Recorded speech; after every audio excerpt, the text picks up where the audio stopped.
അയ്യോ സുഖമായിട്ട് ഇന്ന് കാറ് കൊണ്ടുവരാന്ന് പറഞ്ഞിരുന്നു. ആണോ ചേച്ചി? പിന്നെ വരാം. ഹായ്, ഇത് നമ്മുടെ കാറാണ് സുഖേട്ടാ. കുറച്ചേരം വെളി കിടക്കട്ടെ, നാലാള് കാണട്ടെ സുഖേട്ടാ നമ്മുടെ കാറ്. ഞങ്ങള് പുതിയ കാറ് വാങ്ങി. പുതിയതല്ല, അങ്ങനെ പറഞ്ഞാ മതി.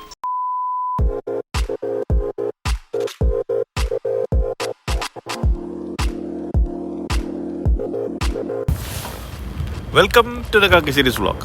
അപ്പോൾ ഞാനിന്ന് ഇവിടെ ടൊറൻറ്റോയിൽ വന്നേക്കാണ്. സംഭവം മനസ്സിലായല്ലോ, നമ്മളൊരു കൊച്ചു കാറ് വാങ്ങിയിട്ടുണ്ട്. അതിൻ്റെ ഡെലിവറി എടുക്കാൻ വന്നേക്കാണ്. എൻ്റെ കൂടെ നമ്മുടെ സജിനെ മുന്നേ ഞങ്ങളുടെ വീഡിയോയിൽ പരിചയപ്പെട്ട് കാണും. ഇങ്ങോട്ടൻസ് ഇറങ്ങി എന്തോ തിരക്കിൽ പോകണ പുള്ളി വീട് കൂട്ടുകാരനും. അപ്പോൾ ഞങ്ങൾ ഒരുമിച്ചാണ് വന്നത്. കിച്ചനായിരുന്നു ഇവിടെ വന്നിട്ടുള്ളത്. ഈ കാണുന്ന ഗോൾഡൻ മൈൽസ് എന്ന് പറഞ്ഞ ഒരു ജീപ്പ് ക്രസ്ലർ റാം ഡോഡ്ജ് ഒക്കെ വിൽക്കുന്ന ഒരു എന്താ പറയുക കാർ ഷോറൂമാണ്. അപ്പോൾ അവർ സെക്കൻഡ് ഹാൻഡ് കാറുകളുടെ സെയിൽ നടത്തുന്നുണ്ട്. അപ്പോൾ അതിന് വേണ്ടിയിട്ട് വന്നതാണ്. ഇപ്പോൾ തൽക്കാലം ഇത് വോക്സ് വാഗൻ ജെറ്റ 2019 മോഡലാണ്. ബ്ലാക്ക് കളറ് എൻ്റെ ഒരു ഫേവറേറ്റ് കളറാണ്. എൻ്റെ അടുത്ത വണ്ടി ഇതിൻ്റെ സൈഡിൽ കിടപ്പുണ്ട്. കാനഡ ഡ്രൈവ് എന്നുള്ളൊരു വെബ്സൈറ്റിലാണ് ഞാനിത് കണ്ടത്. അത് നമ്മുടെ ഏജൻറ്റ് സജസ്റ്റ് ചെയ്താണ്. അവർ നല്ല ക്ലീനാക്കി ഫുൾ ടാങ്ക് പെട്രോളൊക്കെ അടിച്ച് പിന്നെ നല്ല നീറ്റായിട്ട് കൊടുത്തിട്ടുണ്ട്. 700 മൈലേജ് കിട്ടും ഒരു ഫുൾ ടാങ്ക് പെട്രോളിൽ അടിച്ചിട്ടുണ്ടെങ്കിൽ. അപ്പോൾ നമ്മുടെ ഈ ആശാനാണ്, നമ്മുടെ ഫിലിപ്പ് എന്നവൻ്റെ പേര്. ഇവനാണ് നമ്മുടെ ഏജൻറ്റ്. അവൻ തന്നെ വന്ന് ഫിറ്റ് ചെയ്ത് തന്നു കേട്ടോ. നമ്മുടെ നമ്പർ പ്ലേറ്റ് കിടക്കുന്ന വണ്ടിയാണ് ഞാൻ പറഞ്ഞത്. ഒരു പുതിയ വണ്ടി വാങ്ങുന്ന എല്ലാ ചടങ്ങുകളും ഉണ്ട്. അപ്പോൾ അവനെ അതിൻ്റെ ഡോക്യുമെൻറ്റ്സ് ഒക്കെ കൈമാറി നമ്മുടെ കൂട്ടുകാരെ കൂടി ഇവിടുന്ന് യാത്രയാണ് ഞാൻ. അതുകൊണ്ട് സജിനാണ് വീഡിയോ എടുക്കണേ. എന്താ പറയുക, വെറും അഹങ്കാരം. ഇവിടെ വണ്ടി ഓടിച്ച് പോവാണ്. അപ്പോൾ ഇനി നേരിട്ട് അവിടെ ചെന്നിട്ട് നമ്മുടെ നേരെ വാട്ടർലോയിലേക്ക്. അപ്പോൾ എന്തായി, വരണ വഴിക്ക് തന്നെ കാർ സീറ്റ്, പിള്ളേർക്കുള്ള സേഫ്റ്റി കാർ സീറ്റുകൾ വാങ്ങാൻ വിചാരിച്ചു. കാരണം ഡിലേ ആക്കണ്ട. ഇപ്പോഴത്തെ ലൈറ്റായിട്ട് മഞ്ഞൊക്കെ വീണ് തുടങ്ങി. ഇനിയിപ്പോൾ വൈകിക്കഴിഞ്ഞാൽ അതിന് വേണ്ടി പോകാൻ നിൽക്കാൻ ബുദ്ധിമുട്ടുണ്ട്. അപ്പോൾ ഇവിടെ കനേഡിയൻ ടയർ എന്നൊരു സ്ഥലമുണ്ട്. അവിടെ ഈ കാറുകൾക്കുള്ള ആക്സസറീസൊക്കെ കിട്ടും. അപ്പോൾ അത് പോയിട്ട് കുറച്ച് സ്നോ മാറ്റുള്ള എക്യുപ്മെൻറ്റ്സും ആക്സസറീസൊക്കെ വാങ്ങണം. ഈ കാറ് വെറുതെ വാങ്ങിച്ചിട്ടാൽ പോരാ എന്നുള്ളതാണ് പ്രശ്നം. കുറേ കാര്യങ്ങളൊക്കെ നമ്മൾ വണ്ടിയുടെ ഉള്ളിൽ കരുതണം. സോ ഞാനിപ്പോൾ എന്തായാലും കാർ സീറ്റ് വാങ്ങിച്ചിട്ട് വാൾമാർട്ടിൽ നല്ല ലാഭമുണ്ടെന്ന് കേട്ടെ. സോ അത് വാങ്ങിയിട്ട് വരാം. കാനഡയുടെ മോട്ടോർ വെഹിക്കിൾ ആക്ട് പ്രകാരം ചൈൽഡ് സീറ്റ് തന്നെ, അതായത് സേഫ്റ്റി സീറ്റിൽ തന്നെ പിള്ളേരെ ഇരുത്തണം. ഒരു 5 വയസ്സിന് മേലാണെങ്കിൽ നമുക്ക് ബൂസ്റ്റർ സീറ്റിൽ ഇരുത്താം. പിന്നെ അതിന് താഴെയുള്ള പിള്ളേരാണെങ്കിൽ ഇതേപോലത്തെ റിക്ലൈൻ ആയിട്ടുള്ള സീറ്റുകളിൽ ഇരുത്താം. ഇപ്പോൾ ഇവിടെ ഏതാ വാങ്ങണ്ടേന്നുള്ള കൺഫ്യൂഷനിൽ നിൽക്കാം ഞാൻ.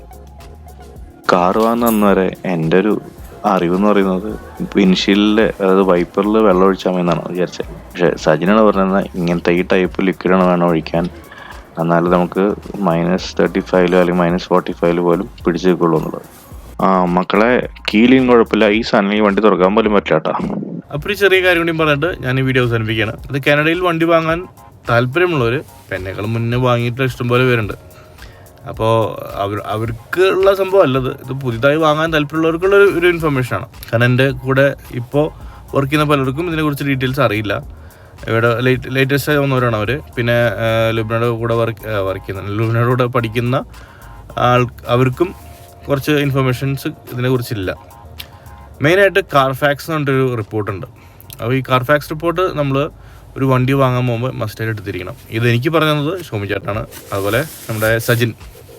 ഇവർ രണ്ടുപേരാണ് എനിക്ക് ഇൻഫർമേഷൻ പാസ് ചെയ്തത്. നല്ലൊരു ഇൻഫർമേഷൻ ആണെങ്കിൽ തീർച്ചയായിട്ടും മറ്റുള്ളവർ അറിഞ്ഞിരിക്കണം. അവർക്ക് അത് ഉപയോഗമാവും. ചിലപ്പോൾ ഒരു $10 ഉപയോഗങ്ങളുണ്ടെങ്കിൽ നല്ലതല്ലേ. ഒരു കാർ വാങ്ങുമ്പോൾ ഈ പറഞ്ഞ റിപ്പോർട്ട് എടുത്തിരിക്കണം. ഈ കാർഫാക്സ് ആണ് എൻ്റെ പേര്. ഞാൻ അതിൻ്റെ ലോഗോ ഒക്കെ കാണിച്ചു തരാം. അത് ലേറ്റസ്റ്റ് റിപ്പോർട്ട് എടുത്തിരിക്കണം. അപ്പോൾ ഞാൻ 2022 ജനുവരി 22 വണ്ടി എടുത്തത്. അപ്പോൾ ഞാൻ ആ റിപ്പോർട്ട് എടുത്തത് 19 അത് 3 ദിവസം മുന്നേ. അപ്പോൾ വണ്ടിയെക്കുറിച്ചുള്ള ഡീറ്റെയിൽസ് നമുക്ക് അറിയാം. അതിലെന്തൊക്കെയാണ് കൊടുത്തിട്ടുള്ളതെന്ന് വെച്ചിട്ടുണ്ടെങ്കിൽ അതിൽ വല്ല ആക്സിഡൻറ്റ്സ് ഉണ്ടായിട്ടുണ്ടോ, അതുപോലെ റിക്കോൾ വന്നിട്ടുണ്ടോ. അതായത് റിക്കോൾ എന്ന് വെച്ചിട്ടുണ്ടെങ്കിൽ കമ്പനിയിൽ നിന്നും, ഇപ്പോൾ ഞാനത് ഫോക്സ് വാഗൻ്റെ വണ്ടിയാണ്. ഫോക്സ് വാഗൻ്റെ വല്ല സേഫ്റ്റി കാരണങ്ങൾ കൊണ്ട് അവരുടെ എന്തെങ്കിലും പ്രശ്നം കാരണം വണ്ടികൾ റീകോൾ ചെയ്യും. വണ്ടികൾ മൊത്തമായിട്ടല്ല, എന്തെങ്കിലും ഒരു ബോഡിയിലത്തെ ഏതെങ്കിലും പാട്ടായിരിക്കും, അല്ലെങ്കിൽ സ്റ്റീറിങ്ങിൻ്റെ കംപ്ലൈൻ്റ് ആയിരിക്കും, അല്ലെങ്കിൽ സീറ്റിൽ പ്രോബ്ലം ആയിരിക്കും, അല്ലെങ്കിൽ സേഫ്റ്റി കൂടുതലുണ്ടാകാറുള്ളത് ഈ സേഫ്റ്റി സാധനങ്ങളാണ്. അതായത് ഈ സീറ്റ് ബെൽറ്റ്, അങ്ങനത്തെ എയർ ബാഗ്, അങ്ങനത്തെ ഇഷ്യൂസാണ്. അല്ലെങ്കിൽ എന്തെങ്കിലും നമ്മുടെ ഡിസ്പ്ലേയിൽ വരുന്ന ഫോൾട്ടുകൾ, നമ്മുടെ കുറേ സെൻസേഴ്സ് ഒക്കെ ഉണ്ടല്ലോ, ഇപ്പോൾ എല്ലാ വണ്ടിയിലും സെൻസേഴ്സ് ആണല്ലോ. അപ്പോൾ അതൊക്കെ വരുന്ന ഇഷ്യൂസ് വരുമ്പോൾ അവർ നമ്മളെ റീകോൾ ചെയ്യും. വണ്ടി മൊത്തമായിട്ട് റീകോൾ ചെയ്യുന്നതല്ല, ആ ഒരു ഫോൾട്ട് മാറ്റാൻ വേണ്ടി റീകോൾ ചെയ്യും. നമ്മളത് മാറ്റിയിട്ടില്ലെങ്കിൽ ആ റിപ്പോർട്ടിൽ ആ ഒരു ഇൻഫർമേഷൻ ഉണ്ടായിരിക്കും. പിന്നെ വണ്ടി എന്നെടുത്തു, വണ്ടിയുടെ ഫുൾ ജാതകം മുതലെല്ലാം അതിലുണ്ട്. ആക്സിഡൻറ്റ്, ഞാൻ പറഞ്ഞില്ല ആക്സിഡൻ്റ് കാര്യം പറഞ്ഞു. പിന്നെ വണ്ടി എടുക്കുമ്പോൾ ഒരു ആക്സിഡൻറ്റ് പറ്റിയിട്ടുണ്ടെങ്കിലും ഒരു $2000 മേലോട്ട് ഉള്ള വണ്ടികളിടങ്ങി എടുക്കണ്ട എന്നുള്ളതാണ് എൻ്റെ ഒരു അഭിപ്രായം. എനിക്ക് അതുപോലെ കുറേ വണ്ടികൾ നമ്മുടെ ഏജൻറ്റ് അയച്ചു തന്നു. അതായത് അവൻ്റെ കാഴ്ചപ്പാടുള്ളത് ഓക്കെയാണ്, $2000 ഓക്കെ. പക്ഷേ വേണ്ട, നമുക്ക് അതില്ലാത്ത ആക്സിഡൻറ്റുകളേ ഇല്ലാത്ത വണ്ടികൾ കിട്ടും.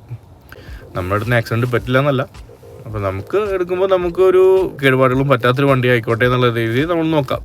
നമ്മൾ ഗൾഫിലോ അല്ലെങ്കിൽ നാട്ടിലോ വണ്ടി എടുക്കുന്നതിനേക്കാളും എന്താ പറയുക, വളരെ എളുപ്പമാണ് കാനഡയിൽ വണ്ടി എടുക്കാൻ. ഞാൻ വണ്ടി നേരിട്ട് കണ്ടിട്ട് പോലില്ല, പക്ഷെ എല്ലാം ഓൺലൈനിൽ കൂടിയാണ് ഞാൻ പർച്ചേസ് ചെയ്തത്.